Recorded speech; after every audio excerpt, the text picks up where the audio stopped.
The blue and silver ships moved through space like glowing fish in a dark ocean. They were beautiful and deadly, each one as long as a city, and covered in smooth metal that seemed to glow from within. These ships belonged to the Zephyrian Empire, and they had come to the edge of Earth's solar system with one simple goal: to take over another world. Admiral Kethvar stood on the bridge of his flagship, looking at the small yellow star ahead of them. His skin was pale blue, and his eyes glowed with a soft silver light. Like all Zephyrians, he was tall and thin, with long fingers that could move with incredible speed. Behind him, dozens of his officers worked at control panels that responded to their thoughts as much as their touch. "Report," Kethvar said, his voice carrying the authority of someone who had conquered 47 worlds. "Sir, we have completed our long-range scans of the third planet," replied Commander Nexus, a younger Zephyrian with bright green markings on her face. "The inhabitants call it Earth. They are a single-species planet with approximately 8 billion individuals." Kethvar nodded. This was typical. Most worlds they conquered had between 5 and 12 billion inhabitants. The number meant nothing to him. Size of population had never mattered before. "What is their technological level?" he asked. "Primitive, sir. They appear to have only recently developed basic space travel. Most of their technology relies on burning fossil fuels and simple chemical reactions. Their weapons are mostly projectile-based, using small metal objects propelled by chemical explosives." The Admiral almost smiled. Chemical explosives.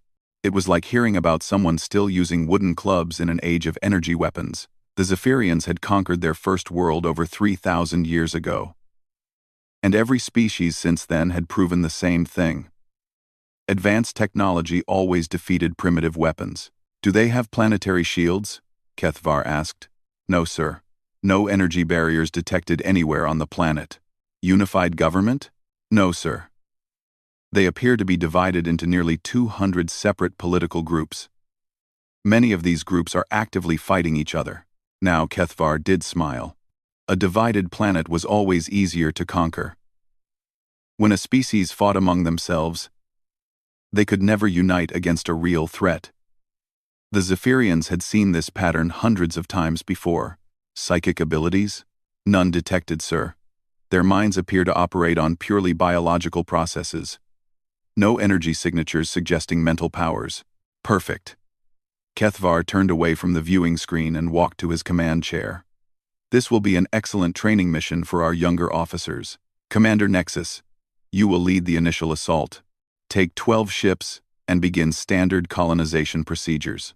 "Only 12 ships, sir?" Nexus looked surprised. "Standard protocol calls for 30 ships minimum. Standard protocol is for species that might actually fight back," Kethvar replied.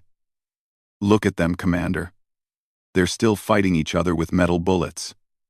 Half our fleet would be excessive force." He gestured to the display showing Earth.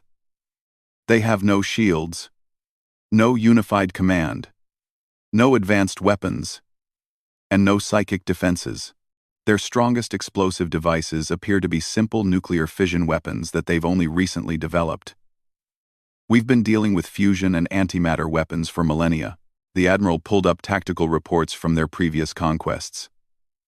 "When we took Zerion Prime, they had planetary defense grids and unified command. We still conquered them in 6 days, with minimal losses. When we conquered the Methani system, they had psychic warriors and energy shields. We defeated them in 2 weeks." He highlighted Earth's data. "These humans can't even agree on a single language. They have over 6,000 different ways of speaking. How could such a divided species possibly coordinate a defense against us?" Commander Nexus studied the reports. The humans did seem remarkably primitive. Their largest weapons were mounted on slow-moving vehicles that still used tracks and wheels instead of hovering technology. Their aircraft required physical runways and burned chemical fuel. Most of their military forces were individual soldiers carrying small projectile weapons. "What about their space-based defenses?" she asked. "They have a few small stations in orbit around their planet," replied the intelligence officer. "Mostly for observation and communication. Nothing that could threaten our ships. Nuclear weapons? Crude fission devices, as the Admiral mentioned, They might damage our shuttlecraft if we let them get close enough. But our main ship's shields can easily absorb such primitive explosions. Kethvar stood up and walked to the large window that showed the distant Earth. Begin the standard 30-day observation period. Document their major population centers and military installations. Learn their primary languages so we can make proper surrender demands. Should we maintain stealth protocols, sir? The Admiral considered this. Usually, they kept their ships hidden during the observation period, studying their targets without being detected. But these humans seemed so primitive that it might not matter. Use partial stealth, he decided. Let them detect some of our presence, if they're advanced enough to do so. It might help them understand how hopeless resistance would be. As the Zephyrian fleet moved closer to Earth, they had no idea that their primitive targets had been watching them since they entered the outer solar system. Deep space monitoring stations that appeared to be simple radio telescopes had tracked every ship. Military computers that the Zephyrians thought were basic calculators were already running complex battle scenarios. In hidden bunkers around Earth, generals and scientists looked at the alien ships and made their own assessments. The alien technology was definitely advanced. But it wasn't magic. Their ships followed predictable patterns. Their energy signatures had specific wavelengths. Their communication systems used detectable frequencies. Most importantly, the aliens were clearly underestimating their targets. The Zephyrians had sent only a small portion of their fleet, suggesting they expected an easy victory. They were broadcasting on open channels. Apparently not worried about being intercepted, the aliens had made their first mistake. They assumed that a species that still fought wars was weak. They didn't understand that a species that had been fighting wars for thousands of years had become very, very good at it. The 30-day observation period began, with both sides studying each other. But only one side understood what they were really looking at. 30 days later, the Zephyrian ships dropped their stealth and appeared in the skies above Earth's major cities. The massive vessels hung in the air like dark clouds, their blue glow casting strange shadows on the buildings below. People in New York, London, Tokyo, and Moscow looked up to see alien ships that were larger than most city blocks. Admiral Kethvar had decided to skip the usual diplomatic contact protocols. In his experience, primitive species responded better to immediate displays of power rather than confusing negotiations. Fear was a universal language that every species understood. Begin broadcasting surrender demands, he ordered from his command chair. The message went out in 47 different human languages, transmitted simultaneously to every radio, television, and internet system on the planet. The translation computers had done excellent work during the observation period. People of Earth, the message began, you are now subjects of the Zephyrian Empire. Your primitive civilization has been selected for integration into our galactic community. Resistance is pointless. Your weapons cannot harm our ships. Your technology is thousands of years behind ours. Surrender now, and your transition to colonial status will be peaceful. Kethvar expected the usual response. Panic in the streets, desperate calls between world leaders, and quick surrender from the more intelligent governments. Instead, something strange happened. Every major nation on Earth simultaneously activated their highest military alert levels. Air raid sirens began wailing in cities around the world, but instead of chaotic panic, humans began moving in organized patterns. It was as if they had practiced for exactly this situation. Sir, reported Commander Nexus from her position at the sensor station. The humans are not responding as expected. Explain. They're evacuating their major cities, but in a coordinated manner. Military units are moving to predetermined positions. It appears they have some kind of response plan already in place. Kethvar frowned. A response plan for alien invasion? Impossible. They've never encountered other species before. That's what our intelligence reports indicated, sir. But their behavior suggests otherwise. To demonstrate Zephyrian power, Kethvar ordered a precision strike on an abandoned military facility in the Australian desert. The plasma beam from his flagship struck the target with perfect accuracy, turning the entire base into a crater of glowing glass. There, he said, satisfied. Now they understand what they're facing. But instead of surrender, The response was even more disturbing. Human military forces didn't scatter or hide. Instead, they began emerging from underground facilities that hadn't appeared on any of the Zephyrian scans. Weapons systems that looked nothing like the primitive equipment in their intelligence reports started appearing on hilltops and in valleys around the world. "Commander Nexus," Kethvar said. "Begin ground assault operations. Target the facility marked as NORAD. Intelligence indicates it's a primary command center." Nexus selected her best assault team, 50 Zephyrian shock troops with personal energy shields and plasma weapons. They were the same soldiers who had conquered the warrior cities of Bellatrix Prime in less than 4 hours. The shuttlecraft approached the mountain facility in Colorado, scanning for defensive positions. The mountain looked quiet, with only a few visible structures and what appeared to be simple communication towers. "Minimal resistance expected," reported the assault team leader. "Beginning landing procedures." That's when the mountain started shooting back. The first surprise was that the communication towers were actually disguised weapons. Beams of energy that the Zephyrians had never seen before struck their shuttle, causing systems to fail and shields to fluctuate. The weapons weren't plasma-based or particle-based. They were something entirely different. The second surprise was that the mountain itself opened up. Hidden doors revealed defensive positions that had been built deep into the rock. Weapons emerged from concealed bunkers, and they weren't firing simple metal bullets. The projectiles that hit the Zephyrian soldiers moved faster than anything their intelligence reports had suggested was possible. These weren't chemical explosives propelling small metal objects. These were magnetically accelerated rounds that could punch through personal energy shields like they weren't even there. "This is Assault Leader Tixon," came the panicked transmission. "We are taking heavy casualties. The human weapons are not what we expected. Requesting immediate backup." "Impossible," Kethvar replied. "Our shields can stop any primitive projectile weapon." "Sir, these aren't primitive weapons. They're using magnetic acceleration systems we've never encountered. The projectiles are moving at significant fractions of light speed." More disturbing reports came in. The humans weren't just defending. They were attacking. Soldiers emerged from the mountain facility and began advancing on the Zephyrian positions. But these weren't the primitive warriors the aliens had expected. The humans were wearing powered armor that seemed to enhance their strength and speed. Their weapons were guided by targeting systems that could lock onto Zephyrian energy signatures. Most shocking of all, they seemed to know exactly how Zephyrian equipment worked, and specifically how to destroy it. "How is this possible?" Nexus whispered as she watched the tactical display. "Our intelligence was perfect. We observed them for 30 days. Assault Leader Tixon, report your status," Kethvar demanded. "Sir, we've lost 30% of our forces. The humans have surrounded our position. Their weapons are specifically designed to counter our shields. It's like they've fought our technology before." "That's impossible. We've never encountered this species." "I know, sir, but they're using tactics that directly counter our standard assault procedures." They knew exactly where to hit us, and when.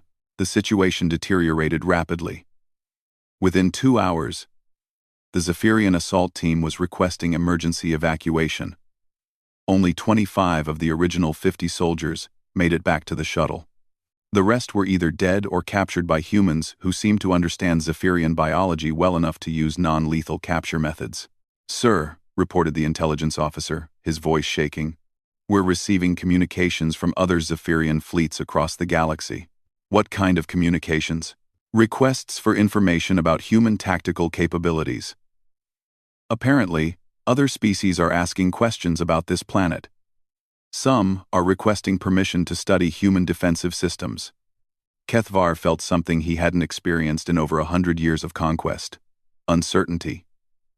Why would other species be interested in human defenses? "Because, sir, someone has been broadcasting our assault on this facility to the entire galaxy." On the main screen, footage appeared of Zephyrian soldiers being systematically defeated by human forces. The humans had somehow tapped into the Zephyrian communication networks and were transmitting their successful defense to every known spacefaring civilization. "Turn it off," Kethvar ordered. "We can't, sir. They've taken control of our external communications." Every species in the galaxy is watching the mighty Zephyrian Empire being defeated by a supposedly primitive planet. For the first time in his military career, Admiral Keth Var began to wonder if he had underestimated his enemy, but it seemed impossible. All their intelligence clearly showed that humans were primitive, divided, and technologically inferior. What he didn't know was that humans had been preparing for this exact scenario for decades. What he thought were primitive weapons were actually carefully designed decoys. What he assumed was division was actually the kind of cooperation that only came from a species that had spent thousands of years learning to fight together against common threats. The Zephyrians had made their second mistake. They thought that being good at war meant being primitive. They didn't understand that a species that had mastered war might be the most dangerous opponent in the galaxy. The morning after the failed assault on NORAD, Admiral Keth Var received reports that made his blood run cold. Every piece of Zephyrian equipment left behind during the retreat had vanished. Not destroyed, not abandoned. Taken. "Sir," Commander Nexus announced, "we're detecting massive energy signatures from the planet's surface. Multiple locations are showing power readings we didn't observe during our 30-day study period." "Impossible. Our scans were complete." "Yes, sir. But the humans appear to have hidden most of their technology underground. Deep underground. Some of these facilities extend several kilometers below the surface." Keth Var stared at the tactical display. Red dots were appearing all over Earth as previously undetected installations came online. The Antarctic ice sheet showed massive energy signatures. Mountains in North America revealed hidden complexes. Even the ocean floors were lighting up with activity. How did they hide all of this from our sensors? "Unknown, sir. It's as if they were deliberately making themselves appear primitive while hiding their real capabilities." The truth was even more disturbing than Keth Var could imagine. Humanity had been preparing for alien contact for over 70 years. Not hoping for peaceful contact. Preparing for hostile contact. Every science fiction movie, every military simulation, every strategic planning session had asked the same question. What if they come to conquer us? In response, humanity had built a defensive network unlike anything the galaxy had ever seen. The technology they used for daily life was deliberately kept simple and visible. The real technology was buried deep, hidden behind layers of deception and camouflage. On the moon, massive railgun installations began revealing themselves. The structures that Zephyrian scans had identified as mining equipment were actually weapon systems capable of launching projectiles at significant fractions of light speed. "Sir," the weapons officer reported, "we're being targeted by lunar-based systems. The projectiles they're launching." "Sir, they're not using conventional propulsion." "Then what are they using?" "Electromagnetic acceleration. But at power levels we've never encountered. Each projectile carries the kinetic energy of a small nuclear device. If you don't, UBTV." The first barrage from the lunar weapons caught 3 Zephyrian ships by surprise. The aliens' energy shields, designed to stop plasma blasts and particle beams, couldn't cope with solid projectiles moving at such incredible speeds. 2 ships suffered critical damage, and 1 was completely destroyed. "Return fire," Keth Var ordered. But when they tried to target the lunar installations, they discovered another unpleasant surprise.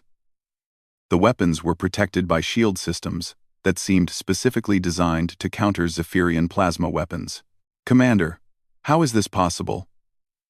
"They shouldn't understand our technology well enough to develop countermeasures." "Sir," Nexus replied quietly, "I don't think they developed these countermeasures recently. The construction patterns suggest these installations have been in place for decades." The implications hit Keth Var like a physical blow. "Are you suggesting they've been preparing for us specifically?" "Not us specifically, sir, but they've clearly been preparing for someone like us." While the Admiral struggled with this revelation, human forces around the globe were implementing the next phase of their defense plan. The captured Zephyrian equipment was being studied by teams of scientists and engineers who had spent years preparing for exactly this opportunity. Within hours, human facilities were broadcasting on Zephyrian communication frequencies, but they weren't sending surrender messages. "Attention, Zephyrian fleet," came a transmission in perfect Zephyrian dialect. "This is General Morrison of the United Earth Defense Force. We have analyzed your technology and found it adequate but unimpressive. We are prepared to discuss the terms of your withdrawal from this system. Kethvar nearly fell from his command chair. They learned our language in a few hours? More than that, sir. They're using military terminology and protocol patterns that suggest they understand our command structure. The human message continued. We have reverse-engineered your shield technology, your plasma weapons, and your faster-than-light communication systems. We are currently implementing improvements to all 3 systems. Impossible, Kethvar whispered. It takes decades to understand alien technology. But the proof was already appearing. Human ships began emerging from hidden facilities around Earth's solar system. They looked different from anything the Zephyrians had ever seen. Angular, aggressive designs that seemed to prioritize function over appearance. And they were using modified Zephyrian technology combined with human innovations. The new human ships moved faster than Zephyrian vessels, using improved versions of alien propulsion systems. Their weapons combined Zephyrian plasma technology with human magnetic acceleration, creating hybrid systems that were more powerful than either original design. Sir, the sensor operator reported, we're detecting incoming vessels from multiple directions. The humans have ships stationed throughout their solar system. How many? Unknown, sir. They keep appearing from locations that showed no signs of activity during our observation period. Kethvar was beginning to understand that everything they thought they knew about humans was wrong. This wasn't a primitive species that had been caught unprepared. This was a civilization that had been planning for interstellar warfare while deliberately appearing weak and divided. The humans hadn't been fighting each other because they were primitive. They had been practicing. Every conflict, every war, every military exercise had been preparation for the day when they would face a technologically superior enemy. General Morrison to Admiral Kethvar came another transmission. We know you can understand this message. We've been monitoring your communications since you entered our solar system. We know your fleet strength, your supply lines, and your tactical capabilities. The transmission paused, and when it resumed, the tone was different. Colder. We also know about the 47 worlds you've conquered. We've been in communication with resistance movements on several of those planets. They're very interested in the human defensive technologies we're currently demonstrating. Kethvar felt his world collapsing. The Zephyrian Empire's strength came from their ability to project overwhelming force against divided, unprepared enemies. But these humans weren't divided or unprepared. They had turned their apparent weaknesses into strengths. Sir, Commander Nexus reported, we're receiving distress calls from other parts of the Empire. Several conquered worlds are reporting uprisings. They seem to be coordinating with each other. How is that possible? The humans, sir. They've somehow established communication with resistance groups across our territory. They're providing tactical advice and technological assistance. On the main screen, Admiral Kethvar watched as human ships began advancing on his position. They moved with the confidence of a force that knew exactly what it was doing. Every maneuver was precise. Every formation was optimized for maximum effectiveness. These weren't the desperate actions of a species fighting for survival. This was the calculated advance of a military force that had been designed specifically to destroy forces like his. For the first time in 3 millennia, the Zephyrian Empire was facing an enemy that had spent as much time thinking about war as they had. The difference was that humans had been thinking about how to defend against a superior enemy, while Zephyrians had only practiced conquering inferior ones. The sleeping giant wasn't just awake, it was angry, and it had been planning for this moment for a very long time. The emergency call reached the Zephyrian High Command within hours. Admiral Kethvar had done something that no Zephyrian commander had ever done before. He had requested massive reinforcements against a supposedly primitive species. This is impossible, declared Supreme Admiral Vex Thul, the highest military authority in the Zephyrian Empire. One small planet cannot threaten our entire colonization fleet. Sir, Kethvar replied through the long-range communication system. Respectfully, you haven't seen what we're facing. These humans aren't primitive. Everything in our intelligence reports was wrong. Admiral, you have 12 ships equipped with the most advanced technology in the galaxy. Are you telling me you cannot handle one backward planet? Sir, they destroyed 3 of my ships in the first engagement. Their technology is not backward. They've been hiding their true capabilities. Supreme Admiral Vex Thul studied the tactical reports coming from Earth. The data seemed impossible, but the destruction of Zephyrian ships was undeniable. Against his better judgment, he authorized the deployment of the largest military force in Zephyrian history. We are sending 800 ships, he announced. 80% of our entire Imperial Navy. If these humans want to resist, we will show them why no species has ever successfully opposed the Zephyrian Empire. Firstigaun. Allo he glong tax Empire's office of. On one the manded, on one the manded with prosit. All lung the manded with posit. When the massive fleet arrived at Earth's solar system, they expected to find the human resistance crushed and Kethvar's remaining ships in control. Instead, they found something that defied all military logic. The humans had won. Kethvar's original fleet was either destroyed or captured. The space around Earth was patrolled by hybrid human Zephyrian ships that moved with impossible speed and precision. And the humans were no longer just defending, they were attacking. Sir, reported Fleet Commander Zethian, we're receiving a transmission from the human fleet. Put it through. General Morrison's voice filled the bridge of the Zephyrian flagship. Welcome to the Sol system, Zephyrian reinforcements. We've been expecting you. We've prepared a demonstration of what happens to empires that threaten Earth. On the main screen, the Zephyrians watched as human ships performed maneuvers that should have been impossible. They moved in formations that seemed to defy physics, turning and accelerating in ways that would crush any normal crew. How are they doing that? Whispered Supreme Admiral Vex Thul. Sir, replied the science officer. Their ships appear to be using inertial dampening systems we've never encountered. The technology seems to be based on gravitational manipulation. That's impossible. Gravity manipulation requires understanding of physics that takes millennia to develop, but the evidence was right in front of them. Human ships were performing combat maneuvers that no other species had ever achieved. They could turn 90 degrees at full speed without slowing down. They could accelerate in directions that seemed to ignore momentum. Begin attack formation, Vex Thul ordered. 800 ships against their few dozen. We will overwhelm them with pure numbers. The battle that followed became the most important military engagement in galactic history. The Zephyrians attacked with everything they had. Plasma cannons that could crack planets, particle beams that could slice through asteroid belts, and psychic weapons that had broken the will of countless species.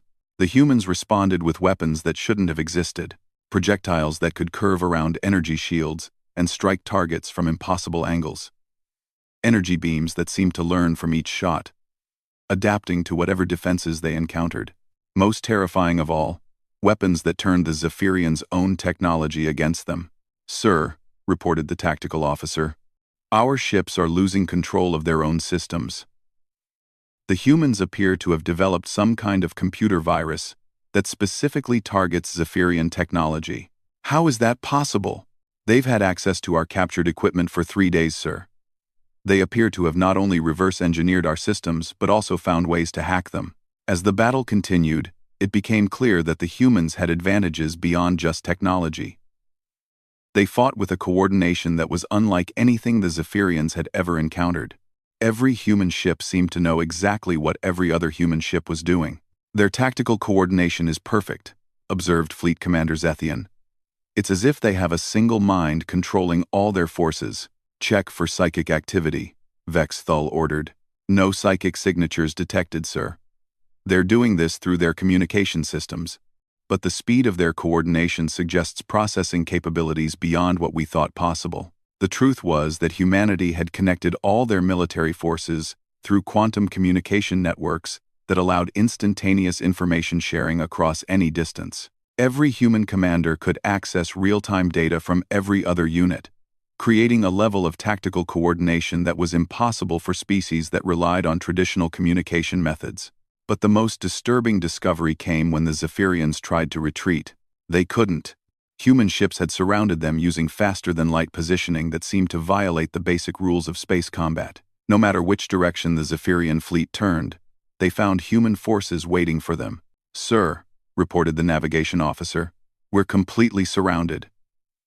The humans have somehow positioned ships in locations they couldn't have reached in time." "That's impossible. No ship can move faster than our vessels." "Their ships aren't just faster, sir. They're using what appears to be short-range teleportation technology." Supreme Admiral Vex Thol stared at the tactical display in growing horror. The humans weren't just winning the battle. They were demonstrating technological capabilities that exceeded anything in Zephyrian science. Then came the message that changed everything. "Supreme Admiral Vex Thol," came General Morrison's voice. "We've been monitoring your communications with your homeworld. We know the location of every Zephyrian military installation, every conquered world, and every supply depot in your empire." The transmission paused, and when it resumed, Morrison's tone was that of someone making a business proposal. "We're broadcasting the tactical specifications for these defensive technologies to every resistance movement in your territory. We're also providing them with the plans for weapons specifically designed to counter Zephyrian military equipment." "You can't do that!" Vexthul shouted at the screen. "We already have. Your empire controlled 47 worlds through superior technology and overwhelming force. But now every oppressed population has access to technology that's superior to yours. How long do you think your empire will last?" Reports began flooding in from across Zephyrian space. Conquered worlds were rising in rebellion, armed with weapons that could penetrate Zephyrian defenses. Colonial governments were falling within hours, as populations that had been enslaved for decades suddenly had the tools to fight back effectively. "Sir," whispered Commander Zethian, "we're receiving surrender requests from our own forces. Entire fleets are abandoning their posts, rather than face human-equipped rebels." Supreme Admiral Vex Thol realized that they weren't just facing a military defeat. They were watching the complete collapse of their civilization. The humans hadn't just defended their planet. They had destroyed an empire that had dominated the galaxy for 3 millennia, and they had done it in less than a week. "What do you want?" Vex Thol asked, his voice barely a whisper. "Justice," Morrison replied. "For 47 worlds and billions of enslaved beings. Your empire is finished, Admiral. The only question now is whether you'll surrender with honor or be destroyed with shame." The mighty Zephyrian Empire, which had never lost a single war, faced the choice between total surrender and complete annihilation. Either way, their age of conquest was over. The humans had made sure of that. 6 months after the first Zephyrian ship entered Earth's solar system, the galactic map looked completely different. The Zephyrian Empire, which had controlled nearly half of known space for 3,000 years, no longer existed. In its place was something the galaxy had never seen before: a voluntary alliance of free worlds, protected by human technology and guided by human principles of independence and self-determination. Admiral Kethvar sat in a comfortable room on a human space station, no longer wearing the uniform of a conqueror but the simple clothes of a prisoner of war. Across from him sat Dr. Sarah Chen, a human historian who had been interviewing him for weeks. "I still don't understand how you did it," Kethvar said, shaking his head. "Our intelligence was perfect. We observed your world for 30 days. We saw your technology, your weapons, your divided governments." Dr. Chen smiled. "You saw exactly what we wanted you to see. Admiral, humanity learned a long time ago that sometimes the best defense is to appear weaker than you actually are. But why? Why hide your true capabilities?" "Because we were waiting for someone like you." Kethvar looked confused. "You were waiting for us specifically? Not you personally, but someone like your empire." "Admiral, humans have been thinking about alien contact for over a century. We've written thousands of stories, made hundreds of movies, and run countless simulations about what would happen when we finally met other species." Dr. Chen pulled up a holographic display showing Earth's history. "And in almost every scenario we imagined, the aliens who found us first would be hostile. Why? Because any species capable of interstellar travel would probably be aggressive and expansionist. Peaceful species would likely stay on their home worlds. So you prepared for war.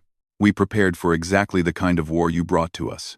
an enemy with superior technology, overwhelming numbers, and a history of conquest. We spent decades developing weapons and tactics specifically designed to defeat an enemy like the Zephyrian Empire. Kethvar stared at the historical data. Your entire civilization was designed to fight us. Our entire military was designed to fight someone like you, Dr. Chen corrected. But that's not the only reason you lost. She changed the display to show battle footage from the Zephyrian defeat. Admiral, your empire made the same mistake that most successful powers make. You became so used to winning that you forgot how to adapt. Explain. For 3,000 years, you conquered primitive worlds using the same basic tactics. You developed a pattern. Overwhelming force, technological superiority, and the assumption that divided enemies couldn't coordinate effective resistance. Dr. Chen highlighted specific moments from the battle. But humans have never had the luxury of fighting the same type of enemy twice. Every war we've fought has been different. Every conflict has forced us to innovate and adapt. We became very good at figuring out how to defeat superior enemies. Your species fights constantly. Yes. And that made us dangerous in ways you never anticipated. Every human military leader had studied thousands of battles throughout history. We knew how to use terrain, how to coordinate between different forces, and how to turn our enemies' strengths into weaknesses. Kethvar nodded slowly. You turned our confidence against us. We turned your pattern against you. You expected a certain type of resistance based on your previous conquests. When we didn't behave the way you expected, your entire tactical doctrine fell apart. The interview was interrupted by an announcement over the station's communication system. Attention, this is Admiral Torres of the Earth Defense Fleet. The liberation of the Bellatrix system is now complete. All Zephyrian colonial forces have surrendered, and the local population has established a new democratic government. Dr. Chen noticed Kethvar's expression. Does it bother you that we're dismantling your empire? It terrifies me, Kethvar admitted. My people believed we were bringing order to the galaxy. We thought primitive species needed our guidance. Your people believed they were superior to everyone else. But Admiral, you weren't bringing order. You were imposing slavery. She showed him footage from recently liberated worlds. Populations celebrating their freedom. Former slaves becoming leaders of their own governments, and species working together in ways that the Zephyrian Empire had never allowed. This is what those worlds look like when they're allowed to govern themselves, Dr. Chen explained. They don't need masters. They never did. Kethvar watched the celebrations with growing understanding. We told ourselves, we were civilizing primitive species. You were justifying conquest by claiming your victims were inferior. It's one of the oldest lies that powerful groups tell themselves. The former admiral was quiet for a long time, studying the images of free worlds. Finally, he spoke again. What will happen to us? To the Zephyrian people? That depends on you, Dr. Chen replied. Your government has already surrendered unconditionally. Your military has been disbanded. But your people aren't our enemies. Your empire was. She showed him plans for the reconstruction of former Zephyrian territories. We're offering your species a choice. You can return to your homeworld and rebuild your civilization, based on peaceful cooperation instead of conquest. Many of your people are already working with us to establish new governments that respect the rights of all species. And if we refuse, then you'll remain prisoners until you change your minds. But Admiral, we're not interested in ruling over unwilling subjects. That's what made your empire evil. It forced obedience instead of earning cooperation. Through the window of the space station, Kethvar could see human ships patrolling the area. But these weren't the warships that had destroyed his fleet. These were exploration vessels, medical ships, and construction platforms working to rebuild what the Zephyrian Empire had destroyed. You really are different, he said quietly.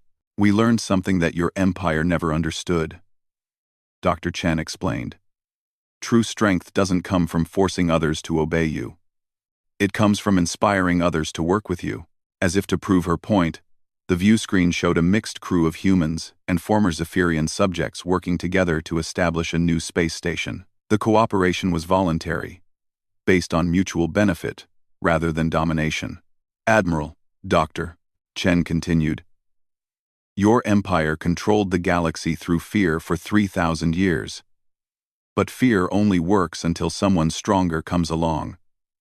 What we're building is based on voluntary cooperation. It's much harder to destroy. Kethvar turned away from the window. We thought we were the strongest species in the galaxy. You were the most aggressive. But Admiral, aggression isn't the same thing as strength. Real strength is what you do with power when you have it. Your empire used power to enslave. Humanity uses power to liberate. The interview concluded with Kethvar asking one final question. What will you do when you encounter the next aggressive empire? There must be other species out there like us. Dr. Chen smiled grimly. We're already preparing for them. Every world we liberate becomes part of our defensive network. Every species we free becomes our ally. By the time the next would-be conquerors find us, they won't be facing just humanity. They'll be facing everyone. Exactly. Your empire's greatest weakness was that you made everyone else your enemy. Our greatest strength is that we turn former enemies into allies. As Kethvar was escorted back to his quarters, he reflected on everything he had learned. The Zephyrian Empire had fallen not because humans were more advanced, but because they were wiser. They had understood something that his people had forgotten. In the long run, cooperation was always stronger than conquest. The galaxy would remember the Zephyrian Empire as a cautionary tale, but it would remember humanity as the species that proved that even the mightiest tyrants could be defeated by those who fought for freedom. The age of empires was over.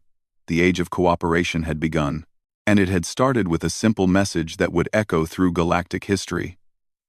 They came for colonization. Earth gave them obliteration.